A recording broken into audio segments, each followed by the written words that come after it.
नमस्कार साथियों, आज हम बेसमेंट कंस्ट्रक्शन से जुड़ी जो जानकारी आपको मैं आज इस वीडियो में देने वाला हूं, जो बहुत सारे लोग जानना चाहते हैं या फिर जो समस्या कंस्ट्रक्शन के दौरान आती है जब हम बेसमेंट की कंस्ट्रक्शन करते हैं, उससे जुड़ी जानकारी आपके साथ जो है वो साझा इस वीडियो में की जाएगी। नमस्कार साथियों, मैं हूं अविनाश शर्मा और आज की वीडियो को बिना समय गवाए शुरू करते हैं। उससे पहले मैं बात कर लूं कि बेसमेंट बनाना जो है वो एक साधारण सी बात हो चुकी है। हर एक ओनर चाहता है, हर एक व्यक्ति चाहता है कि वो सड़क के साथ अगर कोई बिल्डिंग बना रहा है तो उसमें जो है वो बेसमेंट की कंस्ट्रक्शन करवा ले या फिर एक फ्लोर जो है वो बेसमेंट बना ले। उससे फायदा ये होगा कि उन्हें जो है वो और भी ज्यादा एक्स्ट्रा स्पेस मिल जाएगा। जैसे कि मान लीजिए अगर आप हिली एरिया में घर बना रहे हैं तो वहां पर जो है वो जो आप फ्लोर बनाते हैं उसमें रिस्ट्रिक्शन होगी कि आप 4 फ्लोर तक बना सकते हैं, G+4 बिल्डिंग बना सकते हैं, G+3 बना सकते हैं। उसके हिसाब से जो है अगर बेसमेंट आप बनाते हैं तो बेसमेंट आपको एक एक्स्ट्रा फ्लोर मिल जाता है। तो उसी के बारे में, उसकी कंस्ट्रक्शन के बारे में आज बात करेंगे। और जो समस्या दोस्तों कंस्ट्रक्शन के दौरान आती है या फिर कंस्ट्रक्शन के बाद जो है, बेसमेंट के बाद जो है, बनाने के बाद जो समस्या आती है, जैसे कि डैम्पनेस की समस्या है, सीपेज की समस्या है, अंदर जो है वो ग्राउंड वाटर इकट्ठा हो जाता है, पानी जो है वो इकट्ठा हो जाता है बेसमेंट में, तो उसका क्या करें। या फिर हाइट की जो समस्या है, क्योंकि बहुत सारे लोग कंफ्यूज हो जाते हैं कि हाइट कितनी रखें। तो सबसे पहले हम बात करेंगे कि आपको बेसमेंट की कंस्ट्रक्शन क्यों करनी है या फिर आपकी ज़रूरत क्या है, आपकी रिक्वायरमेंट क्या है। उसी के हिसाब से जो है वो आगे वीडियो में आपको मैं टिप्स दूंगा जिससे आप जो है वो अपनी कंस्ट्रक्शन को बेहतर बना सकते हैं, मजबूत बना सकते हैं। साथियों, सबसे पहले ध्यान रखना है पानी के ड्रेनेज का। देखिए, जब भी आप कंस्ट्रक्शन करते हैं बेसमेंट की, तो बेसमेंट की कंस्ट्रक्शन होने के बाद अगर वहां पर पानी इकट्ठा हो जाता है लेकिन आपने कोई भी ड्रेनेज के लिए सिस्टम नहीं रखा है तो उससे क्या होगा, आपकी कंस्ट्रक्शन में बहुत सारे नुकसान होंगे, आपकी बिल्डिंग में बहुत सारे नुकसान होंगे। वो सीलन से जुड़े हो सकते हैं या फिर पानी इकट्ठा होना, इस तरह के नुकसान हो सकते हैं। आपका महंगा इंटीरियर या फर्नीचर जो है खराब हो सकता है। आपकी अगर मान लीजिए कमर्शियल बिल्डिंग है, उसमें पार्किंग है, जिम है, कोई भी आप सामान स्टोर करते हैं तो उसमें दिक्कत हो सकती है। या फिर आपके जो भी कमर्शियल प्रोजेक्ट है उसमें काम करते हैं लोग, तो तब दिक्कत आ सकती है। तो उसके लिए क्या करना होगा, सबसे पहले आपको पर्पस जो है वो आपका क्या है बेसमेंट बनाने का, सबसे पहले आपको अपने विजन को क्लियर करना होगा कि आप बेसमेंट में करोगे क्या। तो मान लीजिए अगर आप जो है वो पार्किंग खोलना चाहते हैं, पार्किंग बनाना चाहते हैं, तो पार्किंग के लिए हाइट जो है वो 8 फीट से 10 फीट सफिशिएंट है। उससे ज़्यादा हाइट आपको नहीं चाहिए पार्किंग में। और पार्किंग जब बनाओगे दोस्तों, तो पार्किंग में जो है वो अगर हाइट कम है तो आपका आराम से काम चल जाएगा। पार्किंग में कोई भी समस्या, फिर गाड़ियों को पार्क करने में कोई भी समस्या नहीं आएगी। लेकिन अगर आपने पहले सोचा कि मैं वहां पर जो है वो पार्किंग बनाऊंगा, बाद में सोचा कि मैं वहां पर जिम या फिर कोई भी और कमर्शियल काम करूंगा, जो है वो स्टोर बनाऊंगा या फिर जो है वो गोदाम जिसे आप कह सकते हैं साधारण शब्दों में, या फिर शोरूम वहां पर बनाना है, तो वहां या फिर रेजिडेंशियल बिल्डिंग बनानी है, तो वहां पर हाइट जो है वो as per Indian standard code या फिर आपके लिए जो बेहतर हाइट रहेगी वो रहेगी 10 से 12 फीट।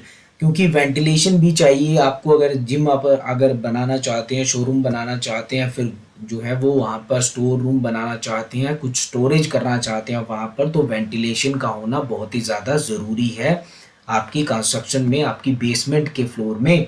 तो दोस्तों, आपको सबसे पहले क्लियर करना है कि आप करना क्या चाहते हैं बेसमेंट फ्लोर का। उसके बाद जैसे कि मैंने आपको बताया कि वहाँ पर पानी रुके तो आपको क्या करना है, आपको एक जो है बेसमेंट में जैसे हम सेप्टिक टैंक बनाते हैं वैसे ही एक वाटर स्टोरेज टैंक आपको बेसमेंट के भी नीचे खुदाई करके बना लेना है। उसका फ़ायदा ये होगा कि और वहाँ पर जो है आपकी फ्लोरिंग का जो आपका आरसीसी स्लैब होगा, उस फ्लोरिंग का, उस फ्लोर का जो स्लोप है वो उस टैंक के जो जहाँ पर वाटर स्टोरेज टैंक होगा उसकी तरफ होना चाहिए। इसका फायदा साथियों ये होगा कि मान लीजिए पानी आपके बेसमेंट में भर जाता है तो उससे जो है वाटर स्टोरेज टैंक में इकट्ठा कर लिया जाए और वहां से फिर आप जो है वो एक सिस्टम वहां पर ड्रेनेज सिस्टम बना सकते हैं, ताकि पंप के सहायता से पंपिंग करके जो है वो वाटर को बाहर निकाला जा सके और बेसमेंट को बचाया जा सके या फिर आपकी कंस्ट्रक्शन को बचाया जा सके। तो इस तरह से ड्रेनेज सिस्टम का आपको हमेशा ध्यान रखना चाहिए। अगर सिस्टम आपका ड्रेनेज का अच्छा नहीं होगा तो फिर बहुत बड़ी समस्या आपको बेसमेंट की कंस्ट्रक्शन में आ सकती है। उसी के साथ बात करेंगे, यहाँ पर देख सकते हैं कि बेसमेंट में ये पानी इकट्ठा हो रहा है, सीपेज या फिर कहीं पर दूसरे घर से पानी आ रहा है या फिर नदी होगी आसपास कोई नाली होगी वहां से पानी आ रहा है, एक्सेस वाटर जो होता है, फिर ग्राउंड वाटर जो है वो यहाँ पर निकल रहा है। उसके बारे में बाद में डिटेल में बात करेंगे कि यहाँ पर आप क्या करोगे, लेकिन पहले कर लीजिए बात ये कि आप बेसमेंट का क्या करोगे। तो बेसमेंट में किन बातों का ध्यान रखना है वो चीज़ें मैंने आपको बताई दोस्तों। रेजिडेंशियल बिल्डिंग आप अवॉइड करिए, अगर आप बेसमेंट में रहना चाहते हैं थोड़ा सा अवॉइड करिए, क्योंकि बेसमेंट में आपको वेंटिलेशन उतनी अच्छी नहीं मिल पाएगी। इसलिए मैं आपको यही रिकमेंड करता हूँ कि आप रेजिडेंशियल अपने लिए जो है रेजिडेंशियल बिल्डिंग ना बनाए या फिर वहाँ उस फ्लोर में ना रहें तो बेहतर होगा, क्योंकि वहाँ पर जो है वो वेंटिलेशन की थोड़ी कमी रहेगी। उसी के साथ जो है आगे बढ़ते हैं और अब मैं आपको बता दूं कि बेसमेंट में जो है वो आपको ब्रिक वॉल को अवॉइड करना है। आप जो सराउंडिंग साथ वाली वॉल जो है जो आपकी मिट्टी से लगी हुई है, जो आपकी मिट्टी के सरफेस से सटी हुई वॉल है, उन्हें आप जो है वो हमेशा आरसीसी वॉल आपकी होनी चाहिए। वहाँ पर आप जो है ब्रिक मशीनरी, डब्ल्यूसी ब्लॉक या फिर इस तरह से जो है वो दीवारें ना बनाएं तो बेहतर होगा। नहीं तो आपकी पूरी दीवारों में सीलन आएगी और इस तरह की समस्या जो है सीपेज की, डैम्पनेस की समस्या जो है वो आपके कंस्ट्रक्शन में या फिर बेसमेंट फ्लोर में जो है वो आ सकती हैं इन फ्यूचर और आपका बड़ा नुकसान हो सकता है। तो ब्रिक वॉल अवॉइड करिए।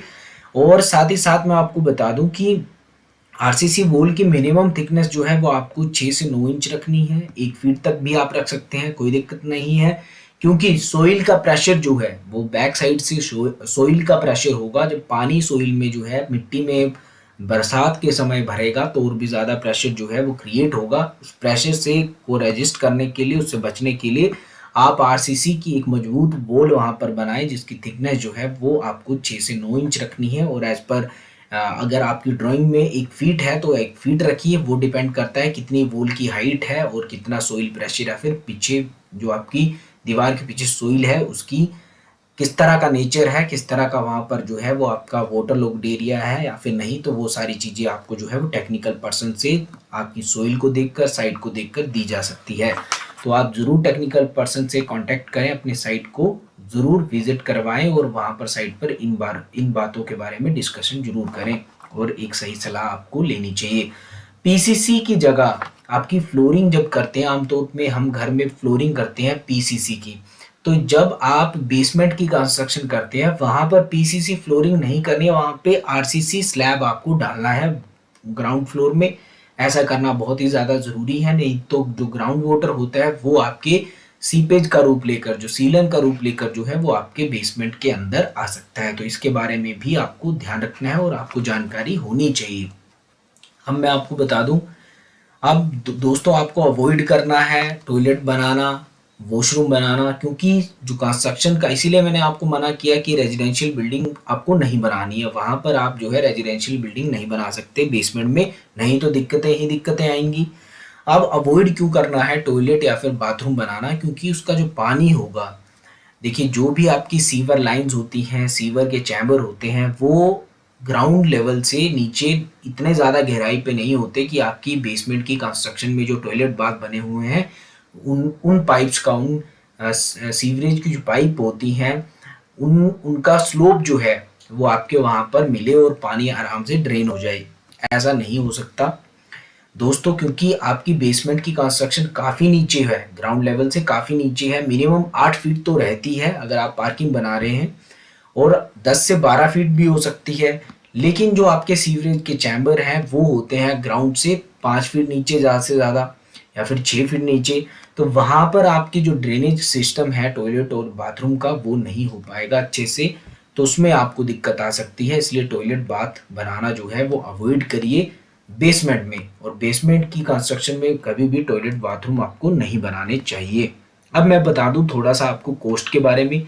जो कंस्ट्रक्शन कॉस्ट है वो साधारण बिल्डिंग जो होती है उससे काफ़ी ज़्यादा जो है वो आपकी बेसमेंट को बनाने में खर्चा आता है। तो सबसे पहले आप ये भी ध्यान में रखें कि अगर आपका बजट जो है वो थोड़ा सा कम है या फिर बजट जो है वो ज़्यादा नहीं है, तो बेसमेंट की कंस्ट्रक्शन करना आप अवॉइड कर सकते हैं।